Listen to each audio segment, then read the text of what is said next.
কি ভেজা দিন, টিপ টিপ বৃষ্টি, মানুষের আনাগোনা, রিমঝিম রিমঝিম বৃষ্টিতে চারিদিকে ফুল এবং গাছগুলো হয়ে উঠেছে সতেজ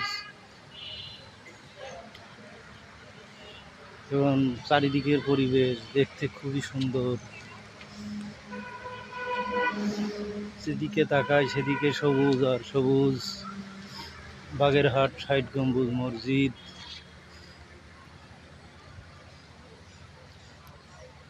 বৃষ্টির কারণে ঘুরতে আসতে পারিনি কেউ।